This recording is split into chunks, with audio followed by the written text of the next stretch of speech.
Hello friends, आज हम कुछ नया करेंगे। तो आज आप मेरे साथ सीखेंगे, कुछ नया करेंगे।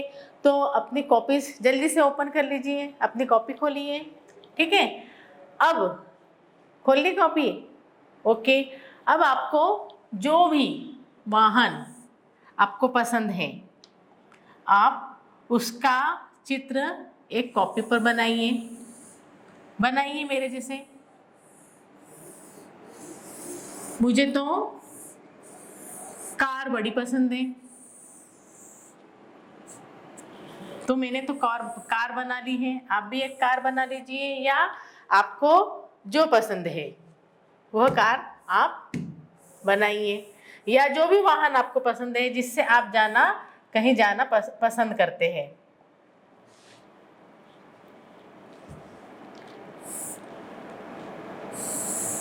मैं कार से कहीं जाना पसंद करती हूँ। ठीक है, ये मैंने एक कार बना ली, आप भी बना लीजिए। अच्छी नहीं बनाई है, जैसे भी बस बनाना है अपने को। ठीक है,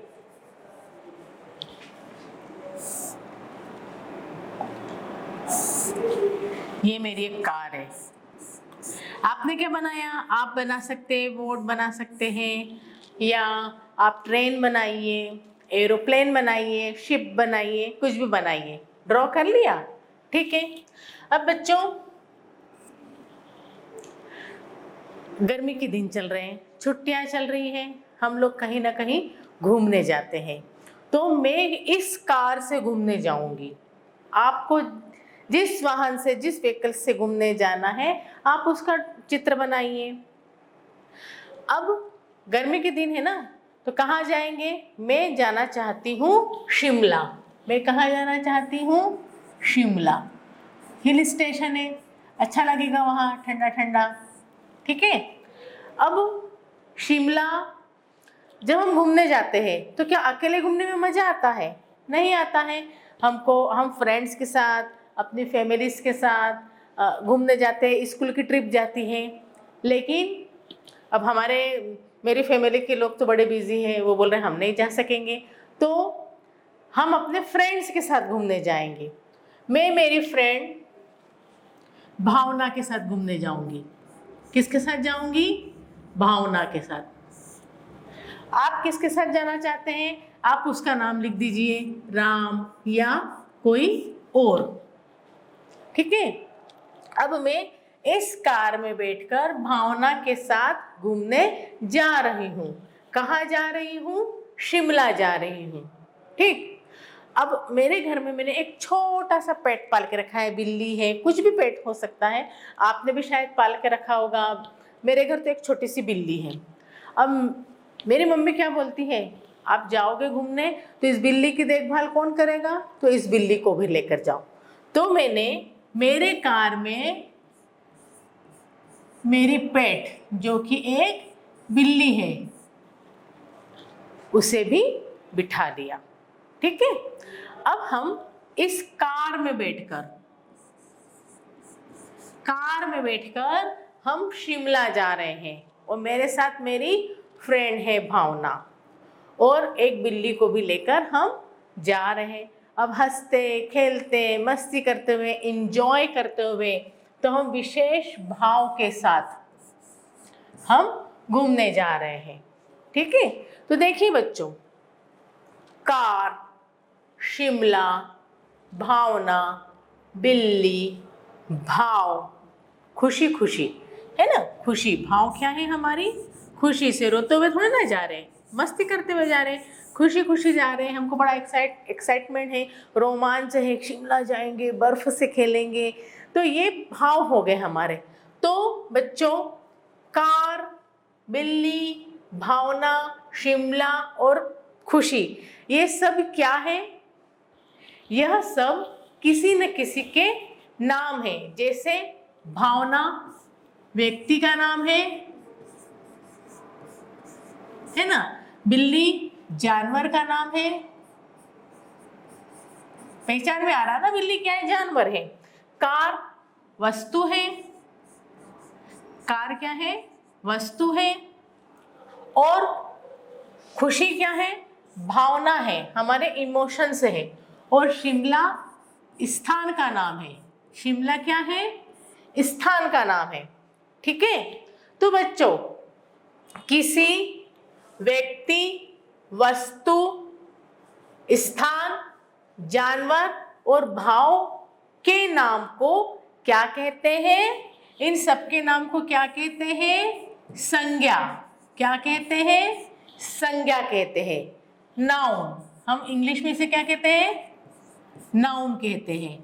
ठीक है, तो हमारी परिभाषा क्या हुई? परिभाषा हुई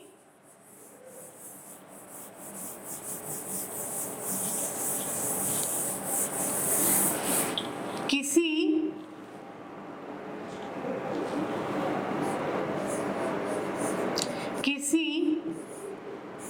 व्यक्ति,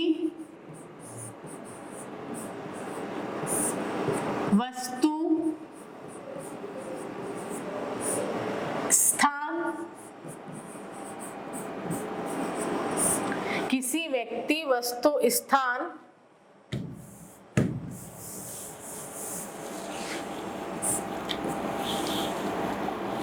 भाव,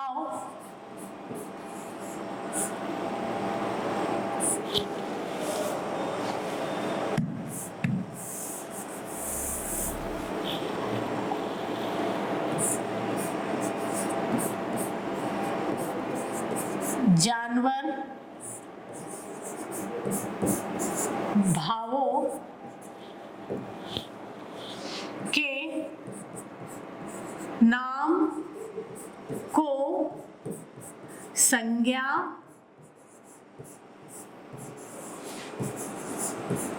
कहते हैं। ठीक है, संज्ञा। अभी हमने क्या पढ़ा? संज्ञा। हमने एक कार बनाई थी, वह वस्तु थी, हम खुद उसमें गए, हमारे फ्रेंड के साथ गए, वह व्यक्ति का नाम हो गया। तो किसी व्यक्ति, वस्तु, स्थान, जानवर, भाव के नाम को संज्ञा कहते हैं। हम छोटे से अपने पेट को लेकर गए और हंसी खुशी गए, तो उसे क्या कहते हैं? संज्ञा कहते हैं। ठीक है, आपको आया संज्ञा किसे कहते हैं? इस संसार में किसी न सबका कोई ना कोई नाम होता है, बिना नाम के तो कोई वस्तु हो ही नहीं सकती। जैसे मैं दिल्ली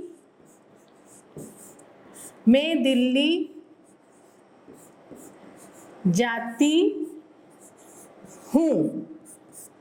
यहाँ दिल्ली क्या है? एक स्थान का नाम है। राम दिल्ली जाता है। यहाँ राम और दिल्ली, राम व्यक्ति का नाम है, राम व्यक्ति है, और दिल्ली स्थान है। दिल्ली क्या है? स्थान है। तो राम दिल्ली जाता है, राम व्यक्ति संज्ञा हो गई, और दिल्ली स्थान का नाम, वह भी एक संज्ञा हो गया, संज्ञा है। ठीक है, उसी तरह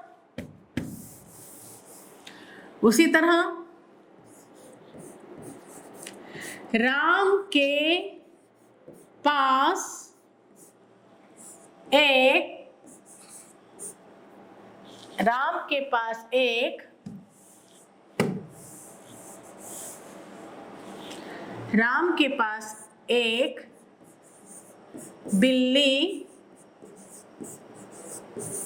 है। तो बिल्ली क्या हो रही है? बिल्ली एक जानवर का नाम है, तो बिल्ली क्या है? एक संज्ञा है। यहाँ पर हम सिर्फ संज्ञा की बात कर रहे हैं। राम अपने दोस्त को देखकर खुश हुआ।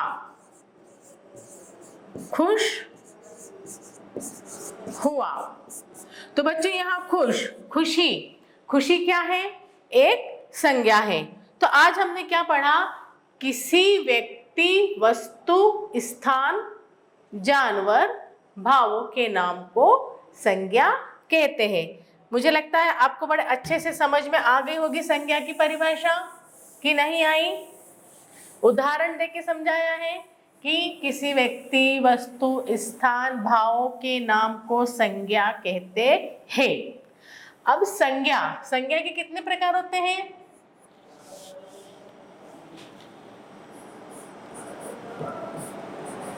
संज्ञा के प्रकार होते हैं।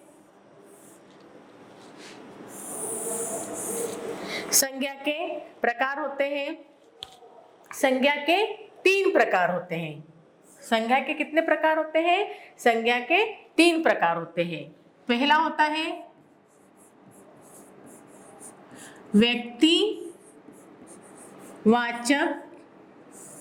व्यक्तिवाचक संज्ञा। पहला क्या होता है? व्यक्तिवाचक संज्ञा। दूसरा होता है पहला होता है व्यक्तिवाचक संज्ञा, दूसरा होता है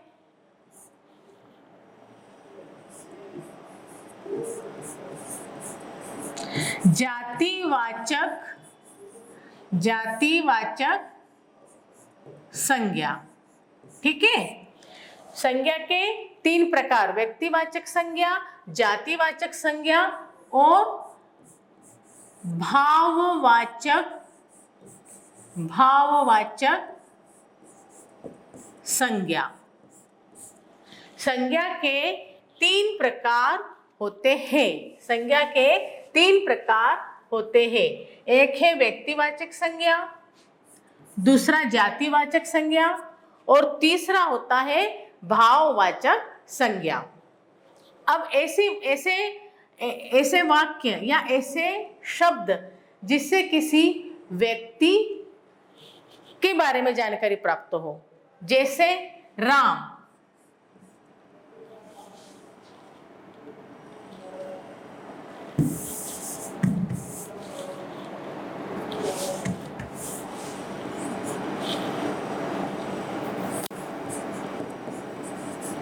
व्यक्तिवाचक में ऐसे शब्द जो किसी विशेष प्राणी या स्थान या फिर वस्तुओं का बोध कराते हैं। किसी व्यक्ति,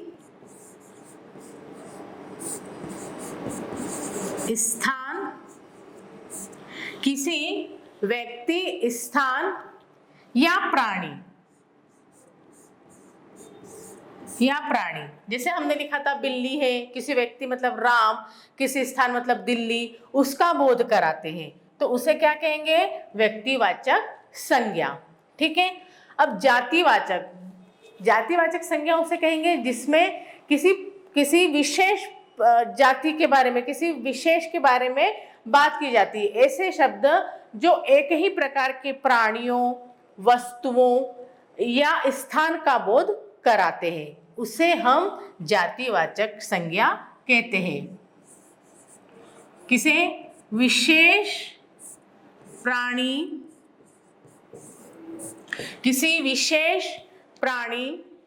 वस्तुओं, किसी विशेष प्राणी या वस्तुओं या स्थान का बोध कराते हैं, वह जातिवाचक संज्ञा कहते हैं। जैसे यहाँ पर हमने लिखा स्थान, तो यहाँ हो गया विशेष स्थान दिल्ली। ठीक है। या किसी व्यक्ति का नाम लिखा, हमने लिखा राम, तो हम एक व्यक्ति के बारे में, राम के बारे में बात कर रहे हैं, इसलिए राम। स्थान हम यहाँ दिल्ली की बात कर रहे हैं, इसलिए व्यक्तिवाचक।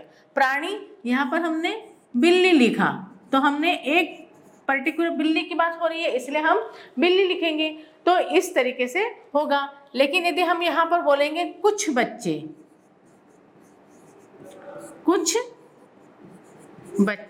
अब यहाँ हम किसी एक ही बच्चे के बारे में बातचीत नहीं कर रहे हैं, है ना, कुछ बच्चे हमने कहा है, इसलिए यहाँ क्या हुआ, यहाँ हुआ जातिवाचक संज्ञा, विशेष बात हो रही है।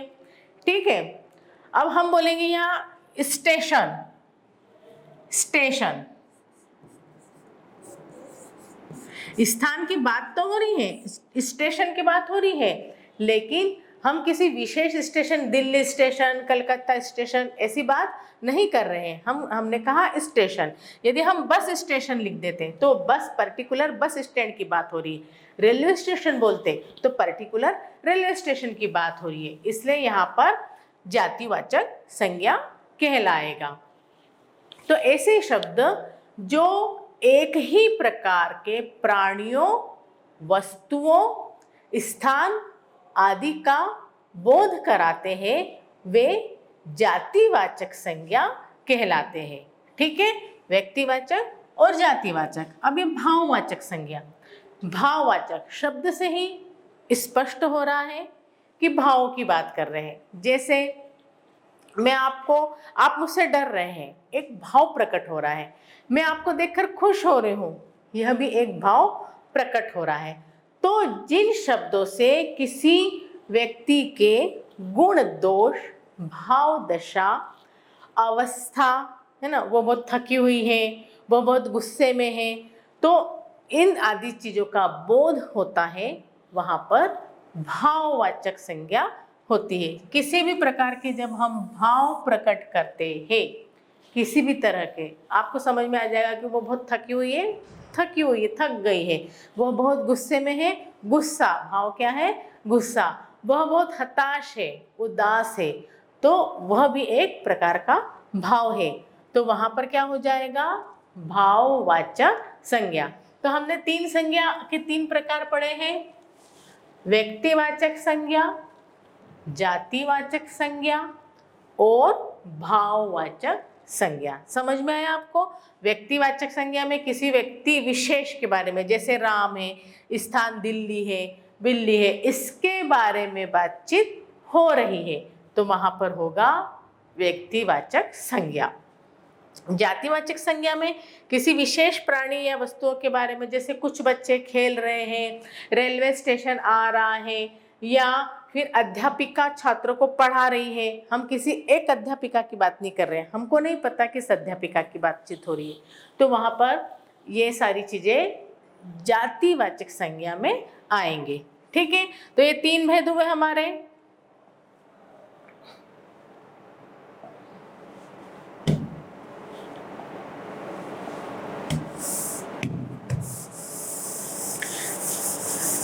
हमारे हमने बताए, जातिवाचक संज्ञा, भाववाचक संज्ञा।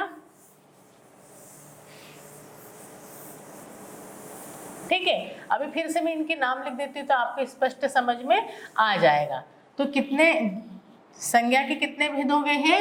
संज्ञा के तीन भेद माने, या हम सही शब्द लिखे, तीन भेद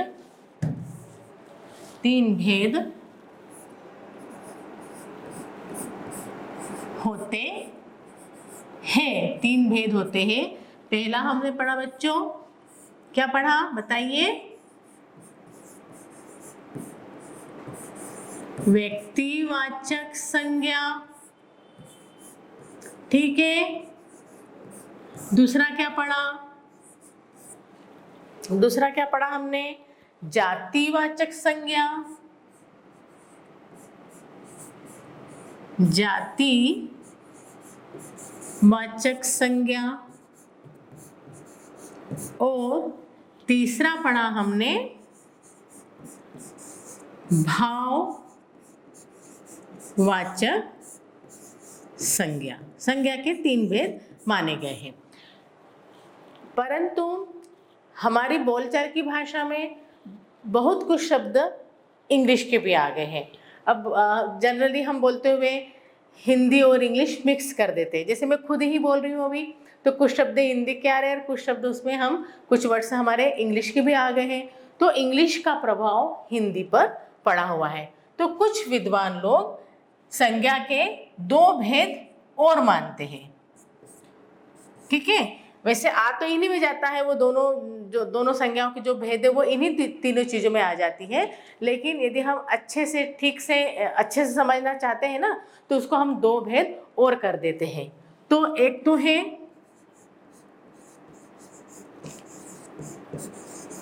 द्रव्यवाचक संज्ञा, एक है द्रव्यवाचक संज्ञा और दूसरा है समूहवाचक, दूसरा है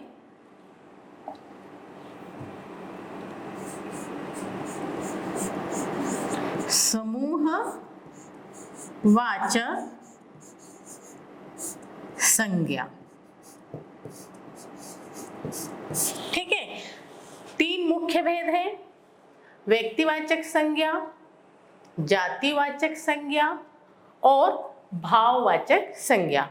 और इसके दो भेद और हैं, द्रव्यवाचक संज्ञा और समूहवाचक संज्ञा। अब द्रव्य से ही समझ में आ रहा है कि किसी पदार्थ की बातचीत हो रही है, किसी पदार्थ के बारे में बताया गया है, तो उसे द्रव्यवाचक संज्ञा कहते हैं। जैसे एक उदाहरण दो, मेरे पास सोने की चेन है। ठीक है, अब मेरे पास किसकी चेन है? सोने की। तो सोना, यहाँ सोना क्या है? एक धातु है, एक द्रव्य है, इसलिए यहाँ पर कौन सी संज्ञा हो गई? द्रव्यवाचक संज्ञा हो जाती है। कुछ धातुओं तथा द्रव्यों से तरह तरह की चीजें बनाई जाती हैं, तो ऐसी संज्ञाएं जो किसी धातु या द्रव्य का, पदार्थ का बोध कराती है, उसे द्रव्यवाचक संज्ञा कहते हैं। जैसे मैं रोज एक गिलास दूध पीता हूं, है ना, मैं रोज एक गिलास दूध पीता हूं। ठीक है, अब इसे हम, ये दूध है या सोना है, इसे हम माप नहीं सकते ना कि इतना, एक दूध, दो दूध, ऐसा नहीं होता है ना, द्रव्य है। तो ये दूध जो है, ठीक है, एक गिलास दूध जो है वह द्रव्यवाचक संज्ञा में आती है। ठीक, आपको द्रव्यवाचक संज्ञा किसे कहते हैं समझ में आया? ठीक है बच्चों, अब हम पढ़ेंगे समूहवाचक संज्ञा। समूह मतलब ग्रुप, यहाँ समझ में आ रहा है, जैसे आप एक समूह में बैठे हैं, टीचर एक समूह में रहती है, बंदर एक समूह में रहते हैं, बहुत सारी चीजें समूह। तो जहाँ बहुत से लोग या बहुत सी चीजें एक से अधिक हो, समूह में हो, तो उसे समूहवाचक संज्ञा कहते हैं। मतलब ऐसे शब्द जो किसी समूह या समुदाय के लिए प्रयुक्त होते हैं, उसे हम समूहवाचक संज्ञा कहते हैं। ठीक है, हो गया क्लियर? जैसे मैदान में टीम खेल रही है, मैदान में टीम खेल रही है, खेल रही है। अब देखो बच्चों, टीम शब्द कहाँ, वैसे ही आपको समझ में आ गया, एक से अधिक टीम में खेल रही है, तो बहुत सारे खिलाड़ी उसमें खेल रहे हैं, तो यहाँ पर समझ में आ गया कि ये समूह में है, समूहवाचक संज्ञा कहलाती है। जैसे मैं बोलूँगी, नौचंदी मैदान में लगे मेले में बहुत भीड़ थी, मेले में बहुत भीड़ थी। हम ऐसा भी लिख सकते हैं, मेले में बहुत भीड़ थी। अब यहाँ भीड़ से मतलब, भीड़ समझ में आ जाएगा कि बहुत सारे व्यक्ति, बहुत भीड़ है ना, भीड़ शब्द बोला कि वही समझ में आ जाता है कि बहुत सारे लोगों का झुंड या समूह, तो उसे क्या कहेंगे? समूहवाचक संज्ञा। तो आज हमने पढ़ा संज्ञा पढ़ी हमने सबसे पहले कि किसी व्यक्ति, स्थान, वस्तु, भावों के नाम को संज्ञा कहते हैं। ठीक है, आया समझ में? हमने एक कार बनाई, उदाहरण देकर भी समझा, तो उसे क्या कहते हैं? संज्ञा कहते हैं। अब संज्ञा के कितने भेद होते हैं? संज्ञा के 3 भेद होते हैं। पहला है व्यक्तिवाचक संज्ञा, दूसरा है जातिवाचक संज्ञा और तीसरा है भाववाचक संज्ञा। इन संज्ञा के अलावा 2 संज्ञाओं को और इसमें गिना जाता है, द्रव्यवाचक संज्ञा और समूहवाचक संज्ञा। ठीक है, आया समझ में? अब हम क्या करेंगे, थोड़े से इसकी एक्सरसाइज कर लेंगे। आप तैयार हैं अपनी कॉपी किताबें खोलकर?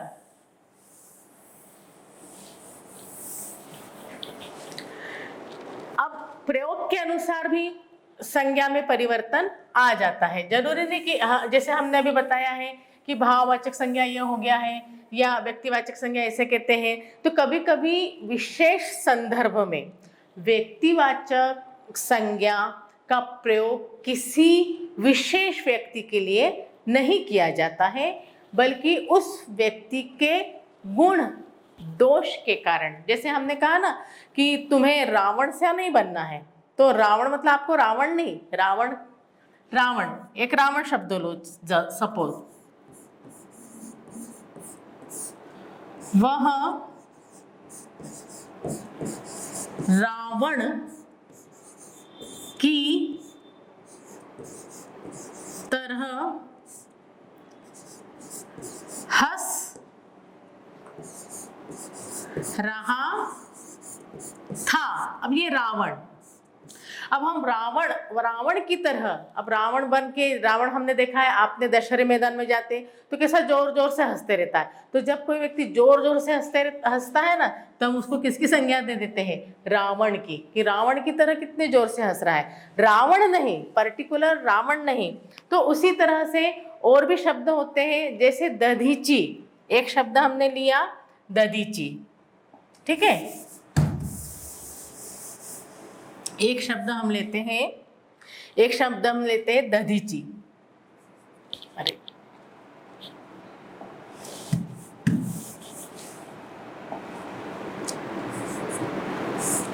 एक शब्द हम लेंगे दधीची। ठीक, दधीची नाम आपने सुना होगा।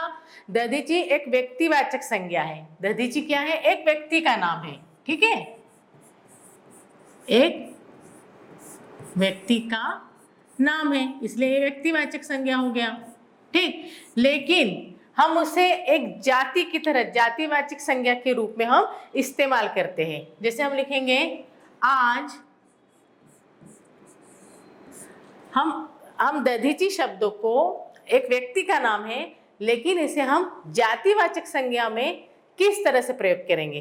तो आज देश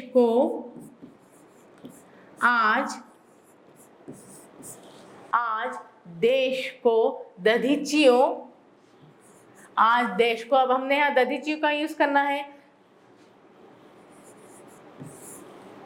दधीचियों की आवश्यकता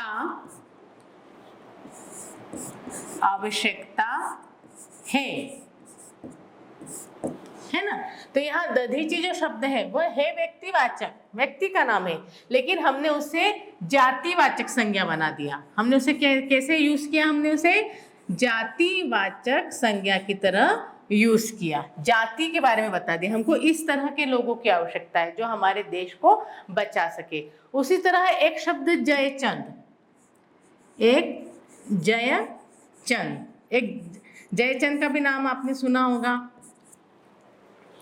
जयचंदों के कारण देश गुलाम हुआ, क्योंकि धोखे दिए ना उन्होंने देश को। जयचंद ने धोखे दिए थे, धोखा दिया था उसने अपने राजा को। तो जयचंद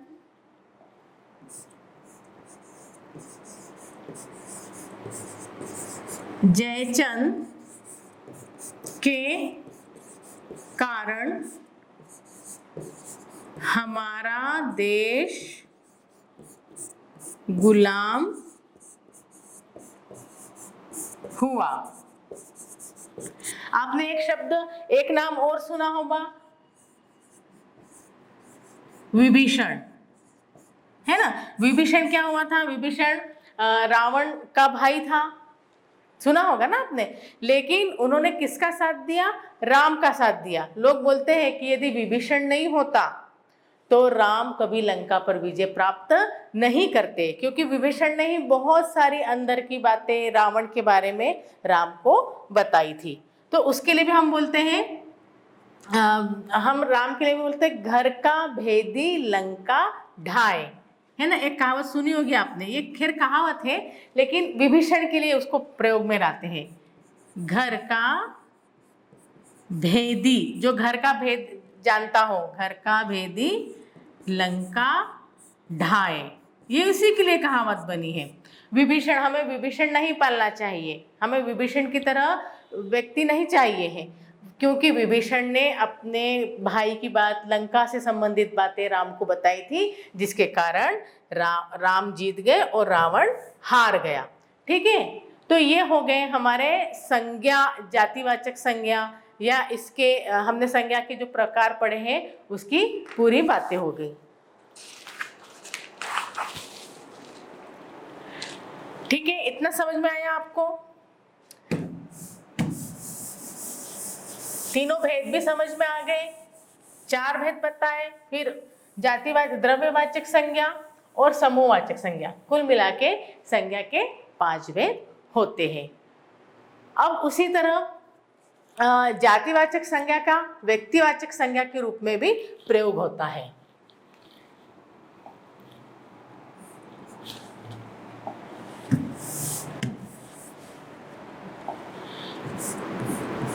जातिवाचक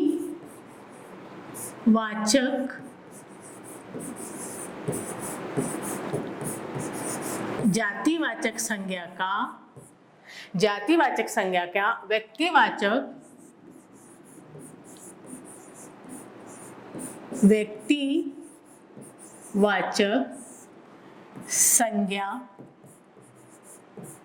व्यक्तिवाचक संज्ञा के रूप में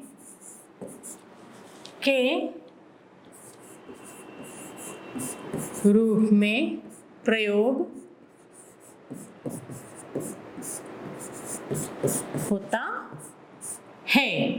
अब वो किस तरीके से होता है? आपको पता है कि जातिवाचक किसे कहते हैं? किसी जाति के बारे में बताया जाए, जाति विशेष के बारे में बताया जाए तब जातिवाचक संज्ञा, और व्यक्ति के विषय में बताया जाए तो उसे हम व्यक्तिवाचक संज्ञा कहते हैं। लेकिन जातिवाचक संज्ञा एक ही प्रकार के प्राणियों, वस्तुओं आदि के बारे में हम उसका बोध कराती है, किंतु जब कभी जातिवाचक संज्ञा किसी व्यक्ति विशेष का बोध कराने के लिए प्रयोग की जाती है तो वहां व्यक्तिवाचक संज्ञा कहलाती है। जैसे जातिवाचक संज्ञा है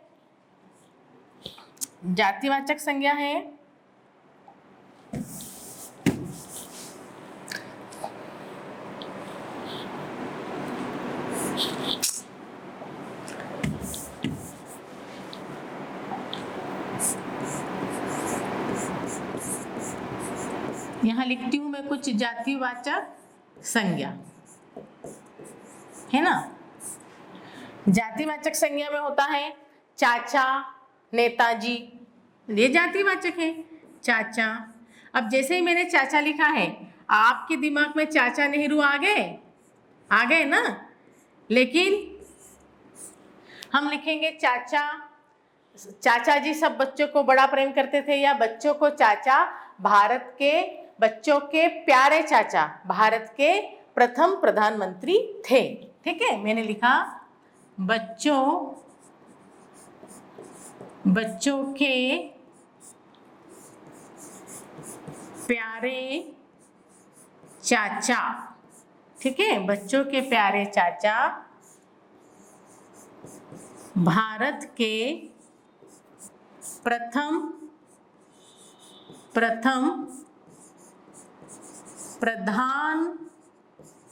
प्रधानमंत्री थे। अब बच्चे यहाँ आपको चाचा, यहाँ चाचा, किसके बारे में बात हो रही है? किसके बारे में बात हो रही है? चाचा।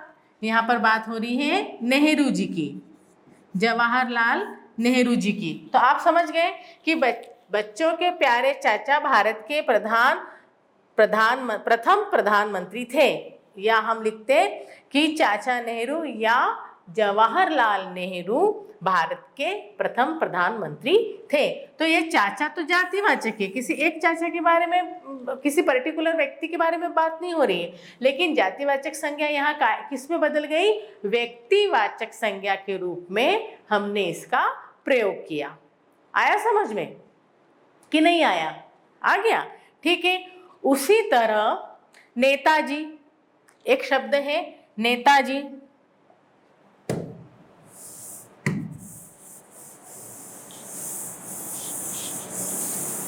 यहाँ हमने चाचा पढ़ा, अब यहाँ हमने लिखा हमने नेताजी।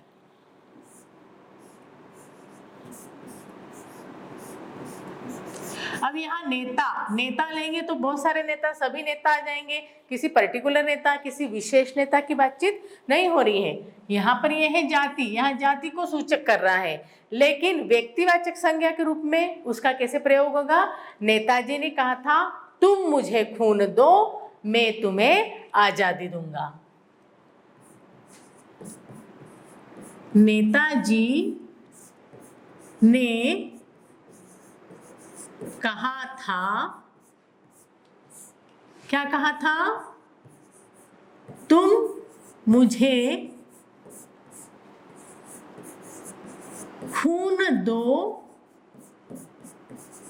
मैं तुम्हें आजादी दूंगा। ठीक है। अब यहाँ पर इस वाक्य में नेताजी सुभाष चंद्र बोस, ठीक है। अब यहाँ नेताजी कौन है? सुभाष चंद्र बोस। सुभाष चंद्र बोस मतलब नेताजी। तो किसने कहा था ये? नेताजी ने, सुभाष चंद्र बोस ने कहा था तुम मुझे खून दो, मैं तुम्हें आजादी दूंगा। तो जातिवाचक संज्ञा है नेताजी, और उसका हमने प्रयोग कैसे किया? व्यक्तिवाचक संज्ञा के रूप में हमने उसका प्रयोग किया। उसी तरह हमने चाचा नेहरू का प्रयोग किया और नेताजी का प्रयोग किया। तो कुछ जगह हम जातिवाचक संज्ञा जो शब्द है उसको हम व्यक्तिवाचक संज्ञा के रूप में प्रयोग कर लेते हैं। ठीक है, आया समझ में? अब अगला है हमारा, थोड़ा सा आप इसे नोट करते जाइएगा। सबको आपको इसको लिखना है, नहीं तो फिर हम भूल जाते हैं। अब हम भाववाचक संज्ञा का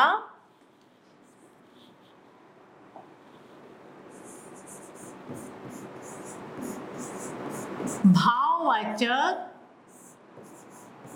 संज्ञा हमने पढ़ा जिसमें भाव प्रकट होते हैं, है ना, वो भाववाचक संज्ञा है। लेकिन यहाँ पर हम भाववाचक संज्ञा का जातिवाचक संज्ञा के रूप में प्रयोग करेंगे। जातिवाचक संज्ञा, जातिवाचक संज्ञा के रूप में प्रयोग। ठीक।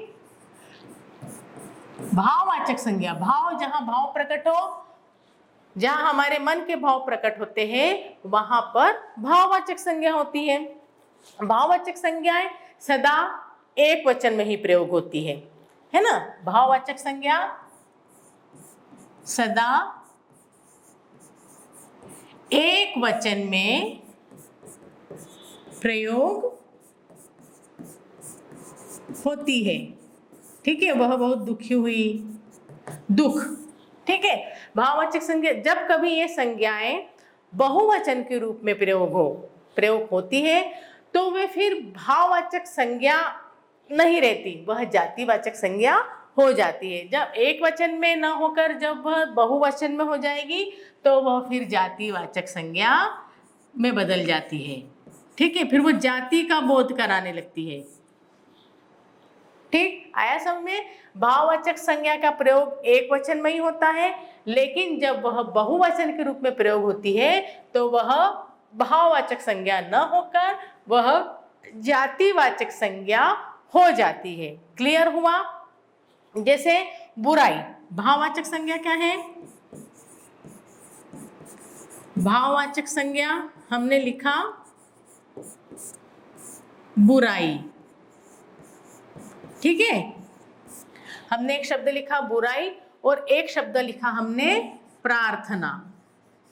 हम प्रार्थना करते हैं, हम बुराई भी करते हैं, सब करते बुराई, है ना? मजा आता है ना बुराई करने में। तो भाववाचक संज्ञा में है एक बुराई और एक प्रार्थना। जातिवाचक संज्ञा के रूप में कैसे प्रयोग करेंगे हम बुराई को? जातिवाचक में, जातिवाचक संज्ञा के रूप में कैसे प्रयोग में आ जाएगा कि हमें बुराइयों से बचना चाहिए। कैसे लिखेंगे हम? हमें बुराइयों से बचना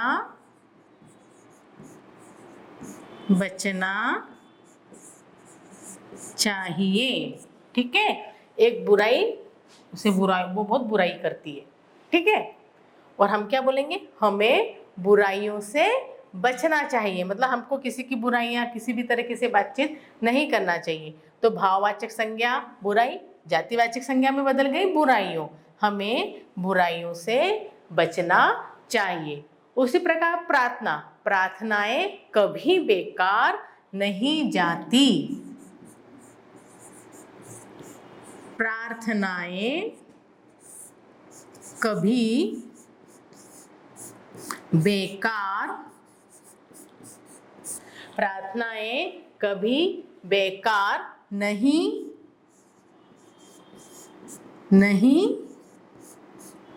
जाती। आया समझ में? यह प्रार्थना, हमें प्रार्थना करनी चाहिए, तो भाववाचक, और प्रार्थनाएं सबके लिए हो गया, प्रार्थनाएं कभी बेकार नहीं जाती। ठीक है, तो आज हमने भाववाचक संज्ञा तो पढ़ लिया, भाववाचक संज्ञा जातिवाचक संज्ञा के रूप में हमने उसके प्रयोग पढ़ लिए। ये भी समझ में आ गया कि भाववाचक संज्ञा हमेशा एक वचन में प्रयोग होती है, और जब वह बहुवचन में आ जाती है तो वह जातिवाचक संज्ञा हो जाती है। ठीक है, हमने संज्ञाओं के भेद भी पढ़े। तो आज हमने क्या क्या पढ़ा? इसे सबको लिखना है। ठीक है बच्चों, आज हमने क्या पढ़ा? हमने पढ़ा संज्ञा। ठीक है, संज्ञा किसे कहते हैं ये आपको आ गया। संज्ञा के 3 रूप पढ़े हमने, कौन कौन से पढ़े बताइए? बताइए। व्यक्तिवाचक संज्ञा,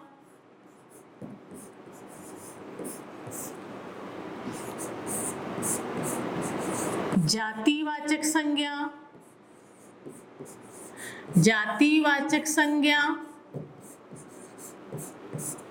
भाववाचक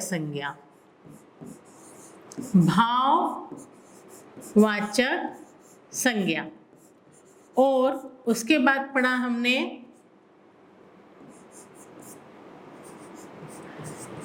द्रव्यवाचक संज्ञा और समूहवाचक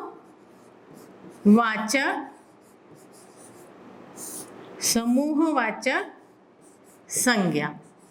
और इन संज्ञाओं को अलग अलग रूप में, व्यक्तिवाचक को संज्ञावाचक रूप में कैसे प्रयोग करेंगे, भाववाचक को हमने कैसे बदल दिया, है ना? ये हमने पढ़ा कि इन तीनों को अलग अलग रूप में हम किस तरीके से प्रयोग में ला सकते हैं, ये पढ़ा। अगले इसमें हम भाववाचक संज्ञा की रचना कैसे होती है ये पढ़ेंगे।